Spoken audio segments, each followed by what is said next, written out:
Good evening बच्चों, आज आपकी छठी क्लास है मेंसुरेशन टाइट लेवल की। कल मैंने आपको करा दिया था 39 नंबर तक का क्वेश्चन करवाया गया था आपको। आज मैं इसके आगे करवाऊंगा 40 नंबर का क्वेश्चन। देखिए सभी बच्चे ध्यान दें।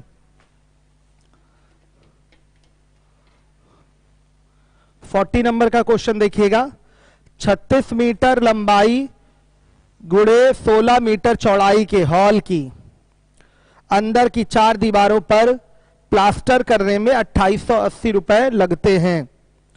हॉल की ऊंचाई एवं अन्य कारक समान होते हुए यदि हॉल को समान आयतन का वर्गाकार हॉल बनाया जाए तो दीवार के प्लास्टर करने में व्यय की प्रतिशत बचत क्या होगी, आपसे पूछा गया है। व्यय की प्रतिशत बचत, ध्यान से सुन लीजिएगा। जो प्लास्टर होना है वो किस पर होना है? 4 दीवार पे होना है। क्वेश्चन नंबर है आपका 38 पूछ रहे हैं दीपक कुमार। हम बता देंगे दीपक अभी थोड़ी देर में। अब 40 पढ़ लिया है तो पहले 40 करवा दे। चलिए ध्यान दीजिएगा। 36 मीटर लंबाई गुणे 16 मीटर चौड़ाई का एक हॉल है। ऊंचाई नहीं दे रखा है, हॉल की ऊंचाई नहीं दे रखा है, ध्यान दीजिएगा। इसके चारों दीवारों पर यानी कि 2 ब्रैकेट में L plus B into H, इस पर प्लास्टर करना है। ध्यान से देखिएगा, 2 ब्रैकेट में L plus B into H पर प्लास्टर करना है। और प्लास्टर करने का जो खर्च आया है वो 2880 रुपए आया है। हर एक बच्चा ध्यान दे, 2880 रुपए आया है। अब बोला गया हॉल की ऊंचाई एवं अन्य कारक समान होते हुए यदि हॉल को समान आयतन का एक वर्गाकार हॉल बनाया जाए तो इसके दीवारों पर प्लास्टर करने में कितने की बचत होगी। तो प्लास्टर यहां भी जब भी होगा, जब आपका वर्गाकार हॉल बनेगा तो बच्चों यहां भी 4 दीवार पे ही आप प्लास्टर करेंगे। किस पर प्लास्टर करेंगे? 4 दीवार पे ही प्लास्टर करेंगे। ध्यान दीजिएगा, 4 दीवार पे यहां भी प्लास्टर होगा। तो फिर जो प्लास्टर होगा वो 2 ब्रैकेट में L प्लस B और इंटू H पर ही होगा। इसमें जो भी आपका खर्च आएगा, उसको आपको परसेंटेज में बताना है कि कितने प्रतिशत की बचत हुई। ध्यान से सुन लीजिएगा। पहली चीज, यहां 2880 रुपए खर्च दिया हुआ है, उसी के आधार पे यहां का भी खर्च आएगा। यह दूसरा हॉल है, वर्गाकार हॉल है। तो बच्चों हम जब परसेंटेज में चाहते हैं कि बचत क्या होगी, तो सबसे पहले यहां का जो खर्च है प्लास्टर का 100 रुपए मान लें। पहले जो खर्च था उसको क्या मान ले? 100 रुपए। तो 100 की तुलना में मान लिया ये 80 आ गया या 90 आ गया, तो डायरेक्ट कह देंगे कि 10% की बचत होगी या 20% की बचत होगी। फिर आपका परसेंटेज कैलकुलेशन बच जाएगा। पहला काम ये सुन लीजिएगा, यहां पर हमें रुपए में आंसर तो देना नहीं है, प्रतिशत में आंसर देना है कि कितने प्रतिशत की बचत होगी। तो पहले का जो प्लास्टर का खर्च है उसको हम 100 रुपए मान लेते हैं और बाद के प्लास्टर का खर्च उसी के आधार पे निकल के आएगा। मान लिया 80 रुपए आ गया तो क्या बोलेंगे? 20% की क्या हुई? बचत हुई। आराम से डायरेक्ट बोल दिया जाएगा कि 20% की बचत हुई। तो एक काम तो पहले ये कर लेंगे। देखिए जो प्लास्टर हो रहा है वो 4 दीवार पे हो रहा है। पहले प्लास्टर 2 ब्रैकेट में L plus B into H पर हो रहा था, खर्च मान लिया 100 रुपए आ रहा था। 2880 हटा दीजिए, अब खर्च मान लिया 100 रुपए आ रहा था। जब फिर से बच्चों वर्गाकार आपके हॉल में चारों दीवारों पर जब प्लास्टर करेंगे तो फिर से उसी पर प्लास्टर होगा, 2 ब्रैकेट में L plus B into H पे। इसका L B H अलग होगा, इससे तो अलग होगा ना। सुन लीजिएगा ध्यान से, इसका खर्च इसी के आधार पर निकल आएगा। ध्यान से देखिए, बोला गया है ऊंचाई, जो हॉल आपका वर्गाकार हॉल बना है उसमें ऊंचाई और अन्य कारक समान है। ऊंचाई और अन्य कारक समान होने का मतलब बच्चों उस हॉल की ऊंचाई पुरानी वाले हॉल की ऊंचाई के बराबर होगी और लंबाई चौड़ाई भी ऊंचाई के क्या होगी? बराबर होगी। ये चीज माना जाएगा, ये चीज मान लिया जाएगा। ऊंचाई और अन्य कारक समान है, अन्य कारक का मतलब लंबाई चौड़ाई हो गई, अन्य कारक का मतलब लंबाई चौड़ाई हो गई। तो जो नया वाला वर्गाकार हॉल बनेगा उसकी लंबाई चौड़ाई ऊंचाई सब पुराने वाले हॉल के ऊंचाई के बराबर होगी। ध्यान से सुनिएगा। और दोनों के वॉल्यूम क्या है? बराबर है। दोनों के वॉल्यूम क्या है? बराबर है। तो सबसे पहले आयतन बराबर करके हम वर्गाकार हॉल की भुजा निकाल लें। आयतन बराबर करके वर्गाकार हॉल की भुजा निकाल लें। तो ध्यान से देखिएगा, यहां पर होगा 36 गुणे 16 गुणे x बराबर क्या हो जाएगा बच्चों बताइएगा, x गुणे x गुणे x। ध्यान से देखिए, यानी कि ये क्यूबिकल हॉल हो गया ना, घनाकार घनाकार हॉल हो गया। ऊंचाई और अन्य कारक इसके समान है, तो ऊंचाई पुरानी वाली ऊंचाई के बराबर ली जाएगी, ऊंचाई पुरानी वाली ऊंचाई के बराबर ली जाएगी, और लंबाई चौड़ाई भी इस हॉल की क्या हो जाएगी, x ही हो जाएगी। तो आपका पहले वाले हॉल का आयतन होगा 36 गुणे 16 गुणे x, और दूसरे वाले हॉल का आयतन होगा x गुणे x। हल करके x बराबर निकालेंगे तो क्या आएगा 24। ये है वर्गाकार हॉल की भुजा। आ गया समझ में बच्चों? तो सुन लीजिएगा, दोनों हॉल की ऊंचाइयां बराबर हैं, दोनों हॉल की ऊंचाई बराबर है, अतः केवल L प्लस बी लंबाई प्लस चौड़ाई से ही मूल्य नए लंबाई प्लस चौड़ाई की तुलना से ही वर्गाकार हॉल की, ध्यान से सुनिएगा, वर्गाकार हॉल के प्लास्टर का खर्च निकाला जा सकता है, निकाला जा सकता है। ध्यान दीजिएगा, हर एक बच्चा ध्यान दे। प्लास्टर हो रहा है चारों दीवार पे, यानी कि बच्चों 2 ब्रैकेट में L plus B into H पर ही प्लास्टर होगा। अगर पहले हॉल में हम ले लें 2 ब्रैकेट में L plus B into H, तो दूसरे हॉल में क्या होगा 2 ब्रैकेट में x प्लस एक्स और इंटू क्या होगा h। ध्यान से देखिए, h की वैल्यू यहां भी x है और यहां भी x रहेगा। तो बताइए बच्चे, ये चीज बराबर है, 2 और 2 बराबर है, तो जो वर्गाकार हॉल के प्लास्टर का जो खर्च होगा वो केवल किससे कंपेयर करने पर निकल जाएगा, पहले वाले का L प्लस बी और दूसरे वाले का x प्लस एक्स से, दूसरे वाले का x प्लस एक्स। इसलिए मैंने लिखा है दोनों हॉल की ऊंचाई बराबर है, अतः केवल लंबाई प्लस चौड़ाई। लंबाई प्लस चौड़ाई क्यों बोला मैंने, क्योंकि चारों दीवारों के क्षेत्रफल में 2 ब्रैकेट में L plus B into H का फॉर्मूला लिया जाता है। ऊंचाई और 2, ये x और ये 2 दोनों में रहेगा, इसलिए जो आपका प्लास्टर का खर्च है वो किससे तुलना करने पर निकल आएगा, लंबाई प्लस चौड़ाई से तुलना करने पर ही निकल जाएगा वर्गाकार हॉल के प्लास्टर का खर्च। समझ लीजिएगा। अब देखिए, इसको मिटा रहा हूं, चूंकि हमें प्रतिशत बचत प्राप्त करनी है, इसलिए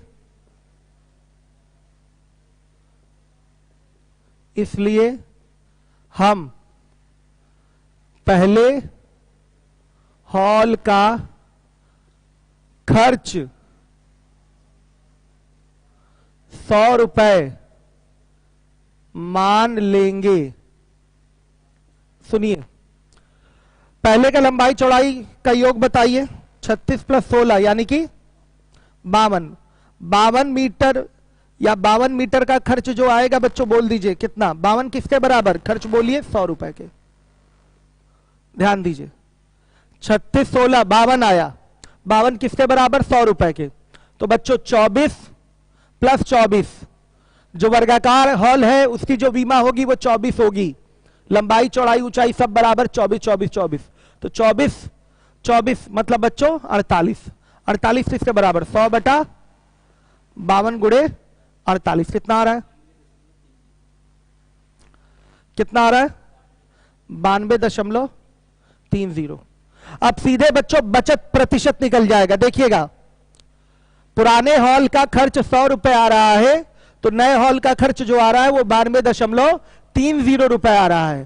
तो आप देख लीजिए 100 से कितना कम है, जितना भी कम होगा उतना ही प्रतिशत की क्या होगी, बचत होगी। तुलना अगर 100 से कर रहे हैं तो रिजल्ट जितना भी आए उसको परसेंट में लिख दिया जाता है। ध्यान से देखिएगा, बचत क्या होगा 100, बचत प्रतिशत सीधे 100 माइनस 92.30 कितना आ रहा है 7.7, 7.7%। ये आपका आंसर है, ऑप्शन बी इज करेक्ट। ध्यान दीजिएगा। चलेगा आशीष Pandey ji, work and time चलेगा। अब तो हम लोग को बच्चों और मजबूती के साथ पढ़ना। देखिए मैं सच्चाई बता दे रहा हूं, कोचिंग्स वगैरह जो ओपन होंगी, मुझे ऐसा लगता है भीड़ भाड़ ज्यादा होती है और अभी हम लोग को बहुत ध्यान रखना है सोशल डिस्टेंसिंग का। तो मैं आपको ये नहीं कहूंगा कि आपकी सीधे सीधे मई में कोचिंग खुल जाएगी लॉकडाउन के बाद, ऐसा एकदम नहीं होने वाला है। याद रखिएगा, ऐसा एकदम नहीं होगा कि मई में ही कोचिंग खुल जाएगी। मान के चलिए जब भी आपका लॉकडाउन, ये तो लॉकडाउन 2 है ना अभी, तो देखिए इसमें चीजें सुधार होती हैं तो लॉकडाउन खुल जाएगा। अगर और जरूरत पड़ती है तो सरकार और लॉकडाउन को बढ़ाएगी। तो लॉकडाउन खुलने के 1 महीने बाद ही कोचिंग आपकी खुलेगी। याद रखिएगा, 1 महीने बाद ही कोचिंग खुलेगी, इसके पहले नहीं। तो मुझे जहां तक उम्मीद है कि काफी लंबे समय बाद कोचिंग रन कर पाएगी, इसलिए आपके पास अब कोई ऑप्शन नहीं है, रूम पे पढ़ना शुरू कर दीजिए। बहुत सारे बच्चे यही इलाहाबाद में अपनी बुक्स कॉपी सब छोड़ आए हैं, घर पे उनके पास कुछ भी नहीं है, तो कॉपी कहीं से अरेंज कर लीजिए। कॉपी तो बड़े आराम से मिल जाएगी। जो पढ़ाया जा रहा है उसका पीडीएफ है ही आपके पास, पीडीएफ डाउनलोड करिए और उसको लगाना शुरू करिए। मैं पीछे के टॉपिक्स से भी पीडीएफ डलवा दे रहा हूं, 1 हफ्ते के अंदर पीछे के टॉपिक्स से भी पीडीएफ डलवा दे रहा हूं कि आप आराम से प्रॉपरली करना शुरू कर दीजिए सारी चीज। पीडीएफ जरा सबका निकाल के डाल दीजिए, बाद में वो कलर्ड वाली पीडीएफ चली जाएगी। पीडीएफ सबके निकाल के एक बार हमको दिखाइए हर टॉपिक का। हाँ, फेसबुक नहीं, टेलीग्राम ग्रुप पे जाएगा, ठीक है। टेलीग्राम का लिंक मैं व्हाट्सएप पे, सॉरी, एक तो उत्तम सर भी टेलीग्राम का लिंक बनाए हैं और एक द स्पीड, क्या, अच्छा द स्पीड कोचिंग वाला ही चलेगा ना अब। तो अब एक द स्पीड कोचिंग वाला टेलीग्राम ग्रुप रहेगा और उसको मैं आज फेसबुक पे शेयर कर दूंगा, आप लोग उसको फॉलो कर लीजिए, जुड़ जाइए उससे, वहां सारे पीडीएफ आपको मिल जाएंगे। वैसे मैं फेसबुक पे भी अपने वसीम सर द स्पीड वाले आईडी पे भी पीडीएफ आप लोगों को दे दूंगा, तो वहां से आप लोग मैथ्स की समस्या दूर हो जाएगी। पुराने टॉपिक्स आप लोग लगाइए जो पढ़े हुए हैं, और आगे का तो मैंने बताया, ये कैट लेवल चल रहा है, मेंसुरेशन अच्छे से दोहराइए, सारी चीजें आपके पास सारी पीडीएफ पड़ी हुई है, कैट लेवल चल ही रहा है, तीनों बैच के लिए है। लेकिन बच्चे उतने एक्टिव नहीं हो पा रहे हैं कैट लेवल में, तो लेकिन होना पड़ेगा आपको, क्योंकि मैंने बता दिया आपको कोचिंग में अब टाइम लगेगा, याद रखिएगा समय लगेगा कोचिंग में बच्चों। तो ऐसा थोड़ी है कि आप वेट करेंगे, वेट नहीं करिए, आप अपनी पढ़ाई करिए रूम पे बैठ के अच्छे से मजबूती के साथ। और जो इधर पढ़ लेगा इन छुट्टियों में वो आगे बहुत जल्दी नौकरी प्राप्त कर लेगा, आगे कंपटीशन भी आपका बढ़ जाएगा, आपको फाइट भी ज्यादा करना पड़ेगा, इसलिए तैयारी पहले से ही मजबूत रखिए, तब बच्चों आप श्रेष्ठ साबित कर पाएंगे अपने आप को। पढ़ाई करिए, अभी से आज ही से लग जाइए। जो बच्चे अभी नहीं वीडियो को देख रहे हैं, वो लापरवाही जो कर रहे हैं, तो उनको भी बताइए कि क्लासेस जो ऑनलाइन चल रही है यूट्यूब पे उसको फॉलो करते रहें। अभी मेंसुरेशन कैट लेवल के बाद आपका परमुटेशन डोमिनेशन स्टार्ट होगा, प्रोबेबिलिटी स्टार्ट होगा, इसमें भी 15 दिन का समय लग जाएगा, इसको भी पढ़ाने में 15 दिन का समय लगेगा। फिर डीआई भी पढ़ा दिया जाएगा, डीआई भी पढ़ा देंगे हम आपको। तो इस तरीके से कुछ ना कुछ चलता रहेगा यूट्यूब पे, आपका कुछ ना कुछ चलता रहेगा। चलिए देखिए, अब हम लोग आते हैं, उम्मीद है ये सवाल सबको समझ में आया होगा। 40 फिर से, 40 फिर से, हाँ 40 फिर से बाबू पूछ रहे हैं, एक बार वीडियो दोबारा जाके देख लीजिए क्या है सवाल। साफ सिंपल सी बात है, आपका एक हॉल है, हॉल पे प्लास्टर किया गया, हॉल की लंबाई चौड़ाई केवल दी गई है, हॉल के चारों दीवार पे प्लास्टर हुआ है, चारों दीवार का फॉर्मूला होता है 2 ब्रैकेट में L+B × H, इसी पे प्लास्टर हुआ है, इसका खर्च 2880 रुपए दिया है। जब इस हॉल से एक वर्गाकार हॉल बनाए हैं, समान आयतन का एक वर्गाकार हॉल बनाए हैं, और इस वर्गाकार हॉल की ऊंचाई और अन्य कारक समान है, तो ऊंचाई अलग नहीं लेना है, ऊंचाई पुराने वाले हॉल के बराबर लेना है। तो मान लिया पुराने वाले हॉल की ऊंचाई x, तो इस हॉल की ऊंचाई भी, वर्गाकार हॉल की ऊंचाई भी क्या हो जाएगी x, तो लंबाई चौड़ाई भी x हो जाएगी। तो आयतन सबसे पहले बराबर करेंगे तो 36 गुणे 16 गुणे x बराबर x गुणे x गुणे x। वर्गाकार हॉल का मतलब बच्चों ये क्या हो गया आपका, बताइएगा, घनाकार हॉल हो गया, ये आपको मानना पड़ेगा। तो x की वैल्यू कितनी आएगी 24, x की वैल्यू कितनी आ गई 24, यानी कि जो नया वर्गाकार हॉल बना है उसकी जो भुजा होगी, जो कोर होगी, वो क्या होगी बताइए, वो होगी 24। अब सुन लीजिएगा, जो नया हॉल है आप उसके भी तो 4 दीवार पे ही प्लास्टर करेंगे, तो इसका भी खर्च किससे आएगा, 4 दीवार के एरिया से ही रिलेट करके आएगा। चूंकि बच्चों पुराने वाले हॉल की ऊंचाई और वर्गाकार हॉल की ऊंचाई दोनों बराबर है, तो फॉर्मूले में दोनों बराबर हो गया, और बच्चों 2 का भी मल्टीप्लाई वो भी ऊपर नीचे पुराने हॉल और नए हॉल में बराबर ही होगा। तो केवल जो खर्च डिसाइड होगा वो लंबाई प्लस चौड़ाई से ही तुलना करके डिसाइड होगा। तो पहले वाले का लंबाई चौड़ाई 52 आएगा और दूसरे वाले वर्गाकार हॉल की लंबाई चौड़ाई 48 आएगी। तो देखिए यहां पर परसेंटेज आपको चेंज वाला क्वेश्चन बताना है, प्रतिशत वाला सवाल है, तो 2880 लेके कैलकुलेशन बढ़ाने की जरूरत नहीं। पुराना हॉल का खर्च आप 100 रुपए मान लीजिए, तो 100 से ही रिलेट करके नया खर्च निकाल लीजिए। तो 52 पे खर्च आ रहा है, 52 पे खर्च आ रहा है आपका 100 रुपए का, तो 48 पे खर्च आ रहा है बच्चों आपका 92.30 रुपए का। ध्यान दीजिएगा, तो बचत कितने की हुई, 7.7 रुपए की, या इसको सीधे बोल देंगे 7.7% की बचत हुई। डायरेक्ट ये आपका आंसर हो जाएगा। हर एक बच्चा ध्यान दे, एक बार फिर से ये 40 नंबर का वीडियो दोबारा से दोहरा के देखिएगा। चलिए 38 नंबर का सवाल पूछा गया है, दोबारा से मैं समझा रहा हूं, करवा तो दिया ही था मैंने दीपक कल, मैं फिर कराने जा रहा हूं, ध्यान से देखिएगा। एक बर्तन का आयतन 38, बच्चे ने कहा समझाइए फिर से 38, ध्यान दीजिएगा। पढ़ाई जिम्मेदारी से करना शुरू कर दीजिए, लापरवाही एकदम मत बरतिएगा, पढ़ाई करना शुरू कर दीजिए। ये सब क्लास आप लोग नहीं देख रहे हैं, एकदम लापरवाह हो गए हैं बहुत सारे बच्चे, ये गलत कर रहे हैं, अपने भविष्य के साथ खिलवाड़ कर रहे हैं। मेंसुरेशन सबसे बड़ा सेक्शन है आपके एसएससी के मैथ्स में, 15% अकेले ये पूरे सिलेबस का कवर करता है। किसी भी एग्जाम में अगर 100 क्वेश्चन पूछा गया है तो उसमें 15 क्वेश्चन आपके में निश्चित रूप से मेंसुरेशन के रहेंगे, ध्यान दीजिए। इसलिए 2D 3D prism pyramid frustum parallelepiped CAT level, हर एक सवाल मजबूती के साथ आपको लगाना है, लापरवाही कहीं नहीं रखनी है आपको। चलिए आइए देखिए 38 नंबर का, सॉरी सर वीडियो अवेलेबल है तो फिर क्यों टाइम वेस्ट किया जा रहा है।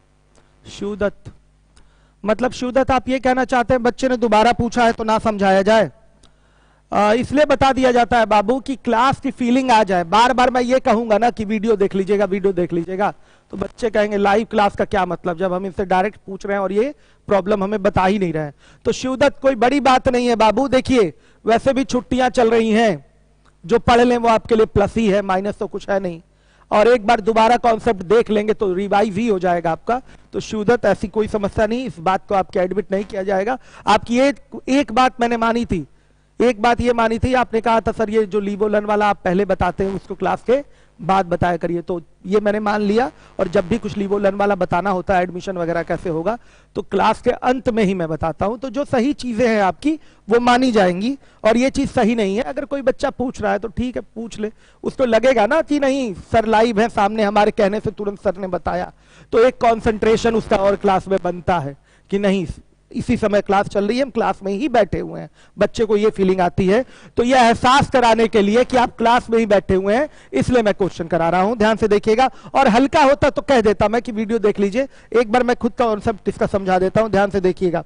एक बर्तन का आयतन 100 सेंटीमीटर क्यूब है, उसमें 75 सेंटीमीटर क्यूब पहले से पानी भरा हुआ है। 10 सेंटीमीटर क्यूब आयतन वाले कितने पत्थर के गोल टुकड़े डाले जाएं कि पानी बर्तन के मुंह पर आ जाए, जबकि प्रत्येक टुकड़ा 1/10 भाग पानी सोख लेता है। ध्यान से सुनिएगा, अगर ये 1/10 भाग पानी सोखने वाली बात नहीं बोलता तो हमें टुकड़ों की संख्या निकालनी होती, तो क्या करते, देखिए 100 मीटर क्यूब बर्तन का आयतन है, 75 sorry 100 centimetre cube, 75 centimetre cube पहले से इसमें पानी भरा हुआ है। तो और कितना भरना है पत्थर डाल के, पत्थर डाल के पानी कितना उठाना है। पानी को अगर आप बर्तन के मुंह तक लाना चाहते हैं, 38 नंबर का सवाल है, पानी को अगर बर्तन के आप मुंह तक लाना चाहते हैं तो आपको और कितना पानी, सॉरी इतना पत्थर उसमें डालना पड़ेगा कि 25 सेंटीमीटर क्यूब पानी उठे, 25 सेंटीमीटर क्यूब पानी उठे, तब जाकर जो पानी होगा, पानी बाहर से हम नहीं ला रहे हैं, पत्थर डाले जा रहे हैं और पत्थर डालने से हमें 25 सेंटीमीटर क्यूब पानी उठाना है, जिससे हमारा पानी का जो लेवल हो वो बर्तन के मुंह तक आ जाए। ये बात हमें करनी है, ध्यान दीजिएगा। तो अगर हम 1/10 पानी सोखने की बात नहीं करते तो केवल 25 में हम एक पत्थर के आयतन 10 से क्या कर देते, डिवाइड, 10 से क्या कर देते, भाग। आया बच्चों समझ में, ध्यान से देखिएगा, पत्थरों की संख्या आ जाती। लेकिन यहां बोला गया है कि एक पत्थर जो है या प्रत्येक पत्थर का टुकड़ा 1/10 भाग पानी सोख लेता है। तो सुनिए, सुन लीजिएगा, अगर पत्थर का आयतन 10 है तो जो पानी उठाएगा वो 10 सेंटीमीटर क्यूब ही पानी उठाएगा।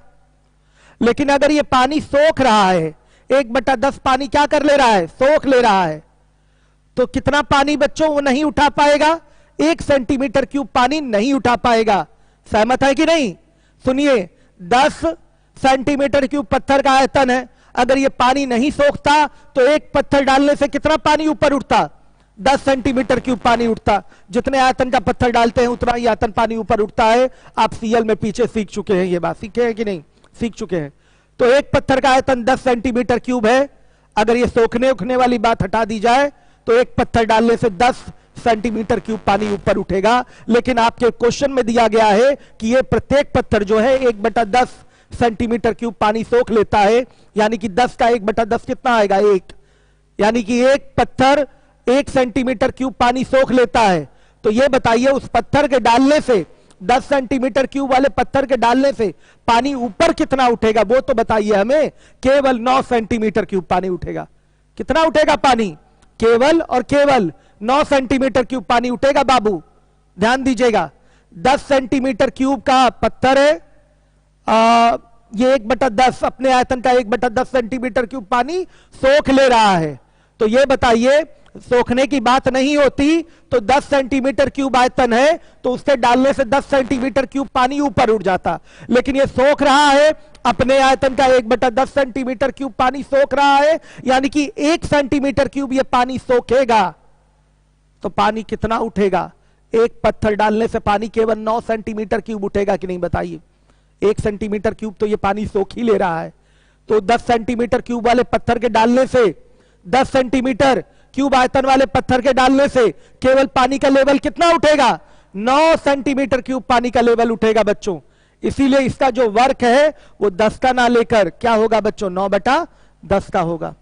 या डायरेक्ट माइनस कर लिए होते तो डायरेक्ट 9 से आप डिवाइड करते। आंसर क्या आ रहा है, आंसर क्या आ रहा है, 2.7 के आसपास आ रहा है। अब देखिए, जो आंसर की में या जिस जगह से क्वेश्चन लिया गया था वहां आंसर 3 ही दिया था। इनमें से कोई नहीं एक ऑप्शन है, अगर 3 ना होता तो आंसर निश्चित रूप से क्या लगाते, इनमें से कोई नहीं। आंसर एक 3 दिया हुआ, 3 सही भी है। सुनिए, आप अगर 3 पत्थर डालेंगे तो पानी तो ओवरफ्लो हो जाएगा, और 2 पत्थर डालेंगे तो पानी नीचे ही रहेगा। तो बीच का मार्ग, मध्यम मार्ग अपनाइए। ध्यान से देखिए, यही चीज लेनी पड़ेगी। पानी नीचे मत रखिए, पानी नीचे मत रखिए, पानी थोड़ा सा फ्लो करा लीजिए। पानी थोड़ा सा क्या कर लीजिए बच्चे, फ्लो करा लीजिए। आप 3 पत्थर अगर डाल देंगे तो पानी थोड़ा फ्लो हो जाएगा, फिर भी आप इसी को आंसर कंसिडर करेंगे। ध्यान से देखिएगा, इसी को आंसर आप कंसिडर करेंगे। हर एक बच्चा ध्यान दे, पूर्ण संख्या में ही पत्थरों की संख्या देनी है, थोड़ा ही तो कटा हुआ है, तो आप 3 में उत्तर दे दीजिए। सोर्स में भी आपका 3 उत्तर था। ध्यान से देखिएगा। मुझे उम्मीद है दीपक को क्वेश्चन समझ में आया होगा। 2.7 दीपक दे दिए थे आंसर, लेकिन आंसर क्या लगाइएगा, 3। चलिए, 40 के बाद 41 नंबर का क्वेश्चन 41, यह भी सोखने ओखने वाला क्वेश्चन है दीपक, ध्यान दीजिएगा। 41, हर एक बच्चा ध्यान दे। 5 मीटर लंबी, 5 मीटर चौड़ी तथा 7.5 मीटर ऊंची टंकी में पानी 1 मीटर की ऊंचाई तक है, पहले से है, 1 मीटर की ऊंचाई तक पहले से है। प्रत्येक ईंट का आयतन 1250 सेंटीमीटर क्यूब है। यदि 4000 ईंटें 24 घंटे तक पानी में रखी जाती हैं तो अपने आयतन का 20% पानी अवशोषित कर लेती हैं। 24 घंटे बाद टंकी में पानी की ऊंचाई कितनी होगी? तो सुन लीजिएगा, जितने आयतन की ईंट डाली जाएगी उठे पानी का आयतन भी उतना ही होगा। हर एक बच्चा समझे, सोखने उखने वाली बात अगर हटा दी जाए तो जितने आयतन की ईंट टंकी में डाली जाएगी उतने ही आयतन का पानी ऊपर उठेगा। और किस शेप में उठेगा? घनाभ के ही शेप में।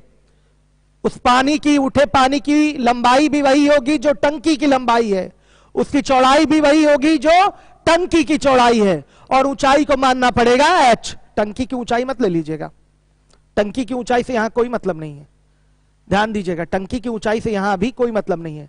पानी जो उठेगा वो 5 मीटर लंबा होगा और 5 मीटर चौड़ा होगा और h मीटर ऊंचा होगा। बच्चों ये क्या है? ईंट। 4000 ईंट डालने के कारण जो पानी उठेगा निश्चित रूप से उस उठे पानी का आयतन ईंटों के आयतन के बराबर होगा।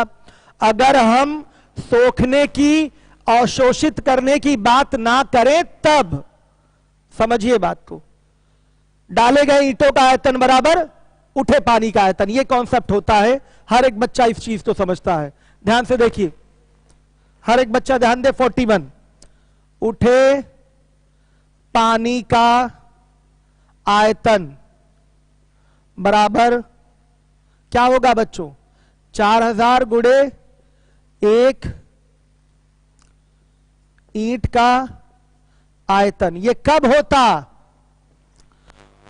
सुन लीजिएगा, उठे पानी का आयतन, ध्यान से देखिएगा, उठे पानी का आयतन इसके बराबर कब होता? हर एक बच्चा ध्यान दे। 4000 ईंटें डाली गई है ना बच्चे, 4000 ईंटें डाली गई हैं। उठे पानी का आयतन केवल डायरेक्ट 4000 ईंटों के आयतन के बराबर कब होता? जब ये सोखने की और शोषित करने की बात नहीं होती। यहां बोल रखा है कि अगर ईंट को 24 घंटे तक टंकी में रख दिया जाए तो अपने आयतन का 20% पानी क्या कर लेता है? अवशोषित कर लेता है। मतलब अगर एक ईंट का आयतन बच्चों 100 मीटर क्यूब है, एग्जाम्पल दे रहा हूं, उदाहरण दे रहा हूं, एक ईंट का आयतन अगर 100 मीटर क्यूब है, ध्यान से सुनिएगा, अगर वो 20% पानी अवशोषित कर रहा है तो उस ईंट के टंकी में जाने पर, उस ईंट के टंकी में जाने पर कितना आयतन पानी ऊपर उठेगा? 100 मीटर क्यूब पानी ऊपर उठेगा कि केवल 80 मीटर क्यूब पानी उठेगा? बताइए, केवल 80 मीटर क्यूब पानी उठेगा। सेम 38 की तरह है। दीपक समझे होंगे बात तो। क्या कमेंट है? जैसे रखना है रखिए, वो केवल टंकी में डाले गए हैं, हमने ऐसा थोड़ी कहा है कि एक के ऊपर एक रखे। ले जाके फेंक दीजिए बस, ले जाके फेंक दीजिए बस, पानी का लेवल उठना है बस। जितने आयतन का ईंट उसमें रखेंगे, डालेंगे पानी में, ध्यान से सुनिए, पहले से ही 1 मीटर तक पानी भरा हुआ है इसमें, पहले से ही 1 मीटर तक पानी भरा हुआ है, तो जितने आयतन की ईंट डालेंगे उतना ही आयतन पानी ऊपर उठता है। नॉर्मल सिचुएशन में ऐसा ही होता है, लेकिन यहां की सिचुएशन नॉर्मल नहीं है। प्रत्येक ईंट अगर 24 घंटे तक टंकी में रहता है, प्रत्येक ईंट अगर 24 घंटे तक टंकी में रहता है तो अपने आयतन का 20% पानी अवशोषित कर लेता है।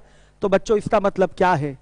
अगर ईंट का आयतन 100 मीटर क्यूब है, उसको टंकी में डालते हैं तो 100 मीटर क्यूब पानी ऊपर उठ जाएगा। लेकिन अगर यहीं बोल दे कि ईंट अपने आयतन का 20% पानी अवशोषित कर लेता है, तो अब पानी 100 मीटर क्यूब नहीं उठेगा, अब केवल पानी एक ईंट डालने से 80 मीटर क्यूब ही उठेगा, क्योंकि 20 मीटर क्यूब वो पानी अवशोषित कर लेगा। तो वॉल्यूम रेज में इसका अवशोषित पानी का कोई प्रभाव नहीं होता। यही चीज आपको ध्यान देना है। तो 4000 गुणे 1 ईंट का आयतन गुणे, सुनिए, इस पूरे आयतन का कितना परसेंट यूज होगा? केवल 20% ये पानी अवशोषित कर रहा है, तो केवल कितना बच्चे? 80%। 80% ही आयतन उठे पानी के आयतन के क्या होगा? बराबर होगा। इसका पूरा आयतन प्रयोग नहीं किया गया है, 80% ही प्रयोग किया गया है, ध्यान से देखिएगा। तो उठे पानी का आयतन क्या हो जाएगा? 5 गुणे H बराबर 4000 गुणे 1 ईंट का आयतन बताइए कितना, 1250 गुणे 80/100। बोलिएगा बच्चे। हाँ, ये सेंटीमीटर क्यूब है ना, तो बच्चों इसको भी मीटर में, सॉरी सेंटीमीटर में 500 गुणे 500 सेंटीमीटर चेंज कर लीजिए, यूनिट सेम रहनी चाहिए। H बराबर क्या, 16 सेंटीमीटर, मतलब बच्चों क्या 0.16 मीटर। अब क्या पूछा है, 24 घंटे बाद टंकी में पानी की ऊंचाई कितनी होगी। पहले कितनी थी, 1 मीटर थी ऊंचाई, पहले से ही थी। अब इतनी ऊंचाई और उठेगी, ये ईंट डालने से इतनी ऊंचाई और उठेगी। तो 24 घंटे बाद, 24 घंटे बाद बताइए टंकी में पानी की ऊंचाई। दीपक से पूछिए आया कि नहीं समझ में दीपक को। 1 + 0.16 कितना, 1.16। लीजिए आंसर। नहीं नहीं नहीं, जो पानी सोख लिया जाएगा उससे पानी उठता नहीं है, वो तो सोख लिया गया है ईंट द्वारा ही, तो वो पानी ऊपर उठता हुआ दिखाई नहीं देगा। ठीक है, कोई प्रभाव नहीं पड़ेगा। टंकी गोल हो चाहे चौकोर हो, कोई फर्क नहीं पड़ने वाला है। ईंट उसमें केवल डाला गया है, सजाया नहीं गया है। ठीक है, चलिए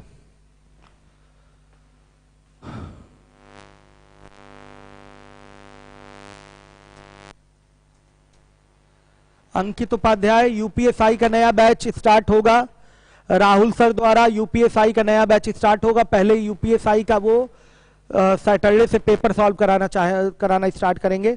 उत्तम सर स्टार्ट कर रहे हैं एमटीएस का, यूपी सिपाही का बैच, सॉरी हाँ एमटीएस और यूपी सिपाही का और ग्रुप डी का मैथ्स उत्तम सर पढ़ाना शुरू करेंगे। अभी आपका वो क्लास आपकी फ्री होगी, वो क्लास आपकी फ्री होगी। क्यों उत्तम सर, फ्री पढ़ाएंगे और रेगुलर पढ़ाइएगा। ठीक है, रेगुलर पढ़ाइए, आधा ही घंटा पढ़ाइए।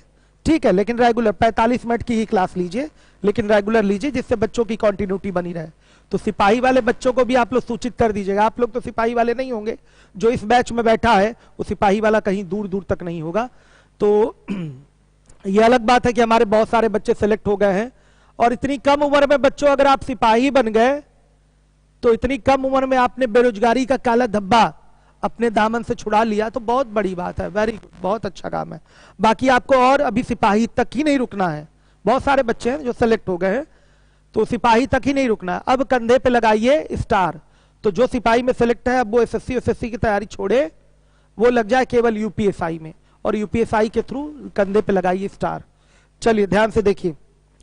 अब इसके बाद है अगला सवाल 42 ध्यान दीजिएगा।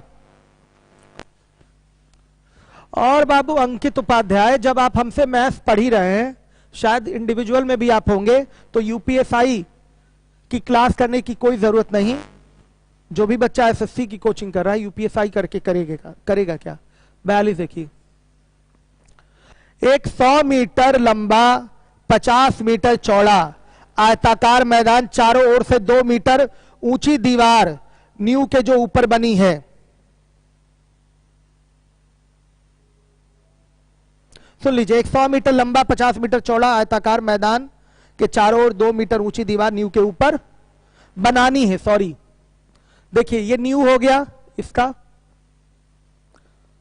ये 100 मीटर लंबाई हो गई इसकी, 100 मीटर क्या हो गई, सॉरी 50 मीटर क्या हो गई, चौड़ाई हो गई। इसी नींव के ऊपर 2 मीटर ऊंची आपको दीवार बनानी है, ध्यान दीजिएगा। और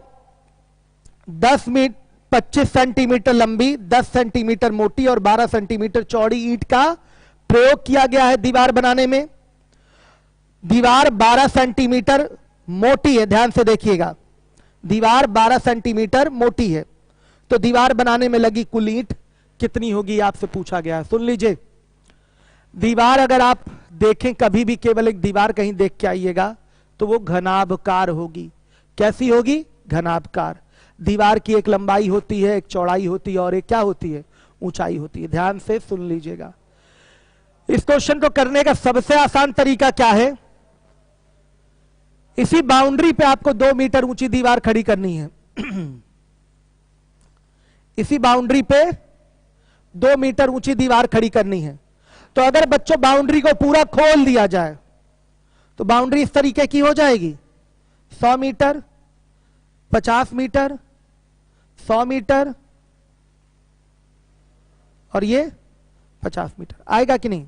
ध्यान से देखिएगा बच्चे, ये बाउंड्री था, ये न्यू दिखाई दे रही है आपका, ये एक आयताकार मैदान है, ये न्यू आपने बना रखा है, इसी न्यू पे 2 मीटर ऊंची आपको दीवार बनानी है और जिसकी चौड़ाई 12 सेंटीमीटर है।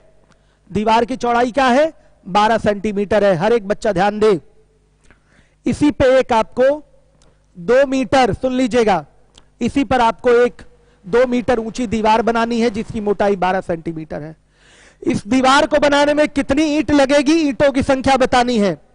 तो संख्या आप जानते हैं कैसे निकलता है, ईंटों से दीवार बनानी है तो दीवार के आयतन में एक ईंट के आयतन से क्या कर देंगे? भाग।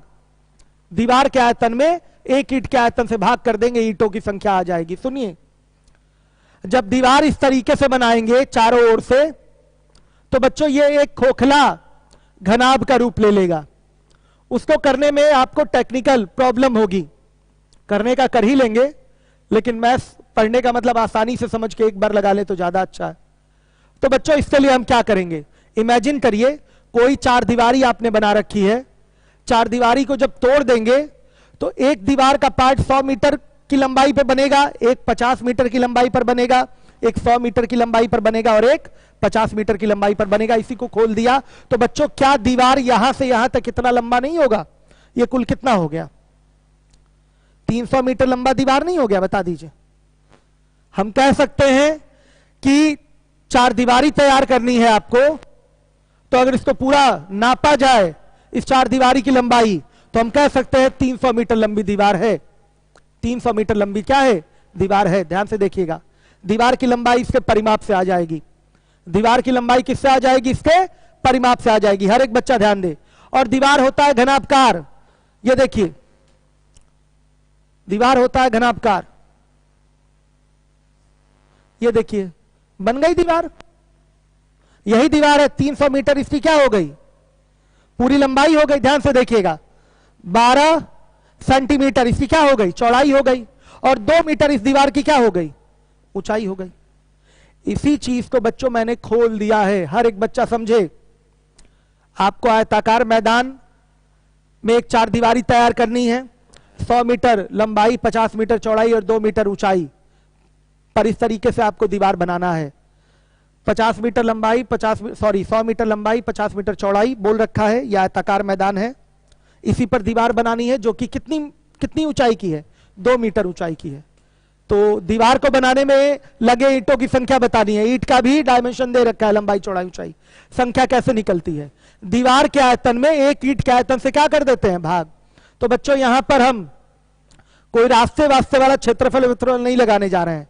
ऐसा सवाल आए तो आप सीधे समझ लीजिए, अगर मैं कहूं दीवार की लंबाई कितनी होगी तो सीधे सीधे इसके आयताकार मैदान के परिमाप के बराबर होगी, यही दीवार की लंबाई हो जाएगी। और दीवार की जो चौड़ाई होगी बच्चों वो 12 सेंटीमीटर होगी। देख लीजिएगा, इसी को हमने खोल दिया है। उम्मीद है हर एक बच्चा, दीपक भी समझ रहा होगा। इसी को मैंने खोल दिया तो ये लंबी दीवार हो जाएगी, इस तरीके से ये लंबी दीवार हो जाएगी। ध्यान से देखिए, पूरा 300 मीटर लंबी दीवार ले रखा है हमने। तो दीवार की जो मोटाई दे रखा है आप क्वेश्चन में पढ़ के देखिए, 12 सेंटीमीटर चौड़ी, 1 मिनट, 12 सेंटीमीटर मोटी दीवार बनानी है तो हो गई 12 सेंटीमीटर मोटाई दीवार की, और 2 मीटर दीवार की क्या हो गई? ऊंचाई हो गई। इसी को मैंने 4 दीवारी को खोल दिया है, उस रूप में ये आ गया है। तो बच्चों अब देखिए, इसका आयतन निकालना आसान है। दीवार आपने एक लंबाई में ले ली, एक लंबाई में दीवार ले ली आपने, अब इसका आयतन निकालना आसान है, लंबाई गुणे चौड़ाई गुणे ऊंचाई से। और इस दीवार के आयतन में एक ईंट के आयतन से भाग दे दीजिए, सीधे सीधे ईंटों की संख्या निकल आएगी। तो आइए देखिए, हर एक बच्चा समझा होगा, पूछ लीजिए समझ में आया कि नहीं लोगों को? 100 50 दीवार की लंबाई बराबर मैदान का परिमाप, मतलब 2 ब्रैकेट में 100 प्लस 50 यानी कि 300 मीटर। अब देखिए, दीवार को इसलिए खोल रहे हैं कि दीवार का आयतन आसानी से निकल जाए। आया बच्चे समझ में? दीवार को इसलिए ओपन किया जा रहा है कि दीवार का आयतन आसानी से आप निकाल पाए। अगर आपने 4 दीवार बनाई है तो उन चारों दीवारों को बाद में जोड़कर अगर बोला जाए तो एक लंबी दीवार नहीं बना सकते। कोई भी दीवार बनेगी, एक ही फलक बना रहे हैं तो वो घनापकार होगी। इस तरीके के इस पे 4 घनापकार फलक बनेंगे। चारों को तोड़कर एक साथ जोड़ दिया जाए तो एक बड़ा सा घनाभ नहीं बनेगा। एक ही बार में इसका आयतन नहीं निकाल लेंगे, इसलिए मैंने तोड़ के मिलाया है इस तरीके से। दीवार की लंबाई इसलिए ली है। किसने पूछा था? नाम नहीं लिखा। चलिए देखिए, ईंटों की संख्या, कुल दीवार का आयतन बटा में एक ईंट का आयतन। हर एक बच्चा ध्यान दे, कुल दीवार का जो आयतन हो जाएगा, लंबाई गुणे चौड़ाई गुणे ऊंचाई होगा, सेंटीमीटर में हिलाइए, 300 मीटर। इसलिए देखिए, जो दीवार थी इस पे यहां से हमने ले ली लंबाई में टोटल 300 गुणे 100 कर देंगे, ये सेंटीमीटर में हो गया, गुणे चौड़ाई 12 गुणे ऊंचाई 200 कर देंगे, और बटा में एक ईंट का आयतन 25 गुणे 10 गुणे 12। सुनिए, दीवार जो मतलब ईंट जोड़ने के लिए वो जो गारे का प्रयोग कर रहे हैं, गारा समझते हैं ना बच्चे? पुराने जमाने का जाके देखेंगे, जो भी आपके किले वगैरह बने रहते हैं, गारे की जुड़ाई रहती है उसमें, गारा मिट्टी बनाया जाता है, उसकी जुड़ाई रहती है। तो गारे की जो मोटाई है उसको नगण्य माना गया है। तो ये माना गया है कि गारा वारा नगण्य है। तो देखिए, केवल ईंट की संख्या निकालनी है तो दीवार के आयतन में एक ईंट के आयतन से भाग कर देंगे। रिजल्ट कितना आ रहा है? 24,000। ये आपका आंसर है। पूछिए अनिल सर, बच्चों को समझ में आया कि नहीं? नितिन पटेल, मैं आपसे बात करना चाहता हूं, मैं रोज कॉल। सुनिए, आपको मैंने मैसेज भी किया है नितिन पटेल, आपने मैसेंजर पे मेरे मैसेज किया था, मैसेंजर पे किया हो चाहे ना किया हो, कमेंट में डाला था आज किसी पोस्ट पे, तो मैंने आपको मैसेज किया। आप लीवोलन पे एडमिशन चाहते होंगे, ऐसी ही बात है। तो ये संभव नहीं है, सुन लीजिए, लीवोलन पे किसी का ट्रांसफर संभव नहीं है। सैकड़ों से ज्यादा कॉल आए हैं ट्रांसफर के लिए, एक भी बच्चे का मैं कर नहीं पाया हूं ट्रांसफर। इसका कारण क्या है? लीवोलन मेरा प्लेटफॉर्म नहीं है, मैं खुद ही वहां पढ़ाता हूं, मेरे हाथ में वहां का मैनेजमेंट नहीं होता है, और मैं कुछ वहां कहता भी नहीं हूं। यही हम लोगों के बीच में लीगल एग्रीमेंट हुआ है। ना आप कभी कुछ कहेंगे मैनेजमेंट को लेकर, और ना ही उसमें आप इंटरफेयर करेंगे। ये और वो लोग अपनी चीजें, सारी चीजें एकदम मतलब क्या कहते हैं उसको, पारदर्शी तरीके से लेके चलेंगे। इसलिए एक सिंगल स्टूडेंट का भी नहीं कर सकता मैं। ये लीगल एग्रीमेंट हमारा लीवोलन वालों से हुआ है कि आपको ये एडमिशन इस तरीके से नहीं कराएंगे। अगर मुझे भी किसी क्लोज परिचित को, जो जैसे घर का कोई हो, जैसे मेरी बहन के लिए भी मैंने लिया था तो वहां ऑनलाइन पेमेंट करके लिया था, बहन के लिए भी मैंने आईडी ली थी तो ऑनलाइन पेमेंट करके ली थी। कभी किसी को कहने का कुछ मुंह ना खुले कि आपने ऐसे ले लिया या वैसे ले लिया। तो हर चीज में पारदर्शिता रहती है, सही रहता है। नितिन पटेल, आप मत परेशान होइए, कोचिंग खुलने दीजिए, आपका कोई टॉपिक नहीं छूटने वाला है। मैं पहले से आश्वस्त आपको कर दूं, आप पढ़ लीजिएगा उसमें, ठीक है? कोचिंग खुलने दीजिए। हमें लगता है नितिन पटेल समस्या दूर हो गई होगी। नहीं नितिन पटेल, लॉकडाउन बाद जो क्लास परसेंटेज से चलेगी वो 10 बजे में मिलेगा परसेंटेज और 5 बजे में मिलेगा। सुबह 7 बजे वाले में परसेंटेज नहीं मिलेगा।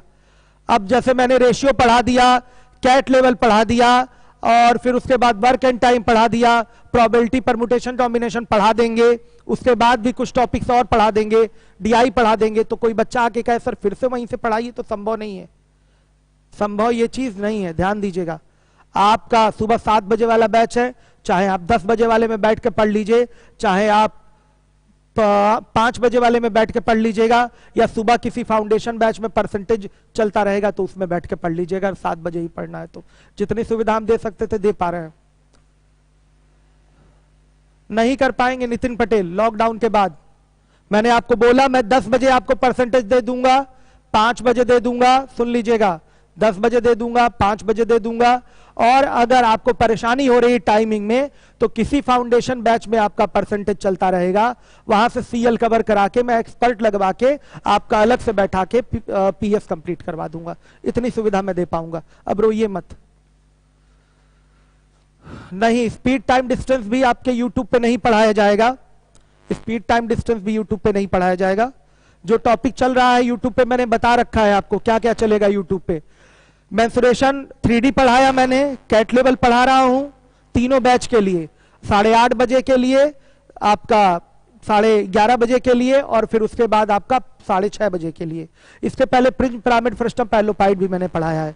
रेशियो प्रपोर्शन मैंने पढ़ा दिया। मिक्स प्रपोर्शन और वर्क टाइम आपका अभी चल रहा है। उसके बाद मैं आपको पॉलीगन एक टॉपिक पढ़ाऊंगा यूट्यूब पे, पार्टनरशिप पढ़ाऊंगा, डीआई चलेगी यूट्यूब पे, परमुटेशन कॉम्बिनेशन प्रोबेबिलिटी चलेगी, क्वाड्रेटिक इक्वेशन चलेगा। इतनी चीजें चलेंगी यूट्यूब पे, और बाकी सारी चीजें आपकी क्लास में जब आइए तब उसके बाद पढ़िएगा। नितिन पटेल, हाँ, एक प्रॉब्लम आपने जो बताई ये आपकी जेन्युइन प्रॉब्लम है कि उस समय आपकी इंग्लिश और रीजनिंग की क्लास रहती है। एकदम मत परेशान होइए। मैं आपकी क्लास मॉर्निंग में ही 7 बजे लगवा दूंगा। 7 बजे मैं आपकी मॉर्निंग में ही क्लास लगवा दूंगा किसी फाउंडेशन बैच में, उसमें सीएल के बराबर चलता है। उसके बाद मैं आपको बैठाकर अलग से आपको पर्सनली भी गाइड कर दूंगा और एक्सपर्ट भी लगा दूंगा। जहां जहां प्रॉब्लम होगी एक एक चीज आपकी कवर करा दूंगा। निश्चिंत रहिएगा, आप जब आएंगे उसी समय कवर करना चाहते हैं, कोई ना कोई आपका उपाय इस तरह से बना दिया जाएगा, तरीका निकाल दिया जाएगा कि आप चीजें कवर कर लेंगे। अभी एकदम मत परेशान होइए। अभी आप परेशान होंगे तो पढ़ाई में मन नहीं लगेगा आपका, और सारी चीजें जो पढ़ाई जा रही हैं उसमें आप डिस्टर्ब रहेंगे। तो इन चीजों को आप कवर करिए, कम से कम कैट लेवल अच्छे से कवर करिए। ठीक है, आप आइए, मैं आपकी गारंटी लेता हूं, मैं आपको कवर कराऊंगा। ठीक है नितिन, निश्चिंत रहिए आप।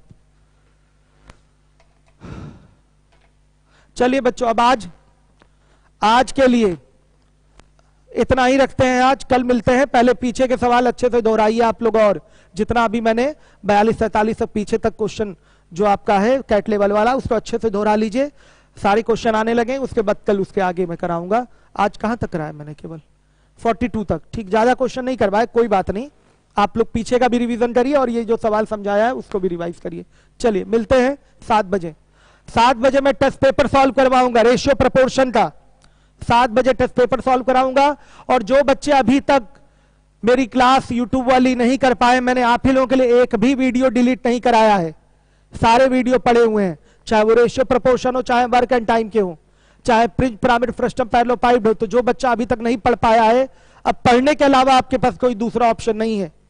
आप पढ़ाई करिए, लॉकडाउन चलता रहेगा अभी 3 मई तक, उसके बाद का देखा जाएगा क्या होगा। और कोचिंग के लिए तो निश्चिंत रहिए, अभी टाइम लगेगा कोचिंग खुलने में। ये नहीं मैं कह सकता कि 15 मई के बाद ही खुल जाएगा, या आपके मई लास्ट में खुल जाएगा, जून फर्स्ट में खुल जाएगा, ऐसा कुछ है नहीं। कोचिंग वगैरह में भीड़ होती है तो जरूर ध्यान रखना पड़ेगा कि भीड़ ना हो, इसके लिए कोचिंग बंद होना जरूरी है। ठीक है, तो नुकसान अपनी पढ़ाई का आप लोग मत करिए, पढ़ते रहिए, लापरवाही एकदम मत करिए बच्चे। Please like and share, subscribe करते रहिए। भाई मोहम्मद तुनैन खान, इनकी भी बात सुन लिया करिए आप लोग। ये बच्चा, इस बच्चे को मैं नहीं जानता हूं किस बैच का स्टूडेंट है, लेकिन बड़ा सपोर्ट करता रहता है, लाइक शेयर सब कराता रहता है, और ये बहुत बड़ी बात है किसी टीचर के लिए बच्चा इस तरीके से सपोर्ट कर रहा है। ठीक है बच्चों, थैंक यू। ठीक है,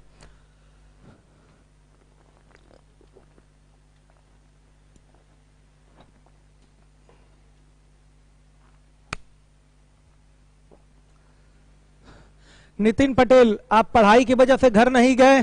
मैं यहीं हूं बाबू। होली में तो आपको घर जाना चाहिए था ना, होली में तो घर जाना चाहिए था। और थोड़ा दिमाग लगाया करिए कि देश दुनिया में क्या हो रहा है, बचाव कैसे करना है, भविष्य के बारे में सोचना पड़ेगा ना आपको। दूर दृष्टि रखिए नितिन, और घर आपको निकल जाना चाहिए था। कौन सी अभी कोचिंग चल रही है? ये काम जो ऐसे हो रहा है आप रूम पे भी बैठ के कर सकते हैं। आप ही आए थे क्या आज कोचिंग में? बताइए, आप लॉकडाउन में कोचिंग भी चले आ रहे हैं, किसी तरीके से संपर्क करते तो संपर्क हो ही जाता मुझसे। आज ही आपने फेसबुक पे कमेंट किया, मैंने तुरंत, आप मैसेंजर पे जाके देखिएगा, आपको मैंने रिप्लाई किया, तुरंत किया। चलिए थैंक यू। अब मैं मिलूंगा बच्चों, आज थोड़ा कम पढ़ाया मैंने, कोई बात नहीं, रिवीजन कर लीजिए अच्छे से इन्हीं सारी क्वेश्चंस को जो मैंने कराया है। मिलूंगा मैं अब आपसे 7 बजे। रेशियो प्रपोर्शन का टेस्ट पेपर सॉल्व करवाऊंगा, रेशियो प्रपोर्शन का टेस्ट पेपर रिवीजन लगा के रखिएगा, तभी मैं कराऊंगा, भी नहीं तो नहीं कराऊंगा।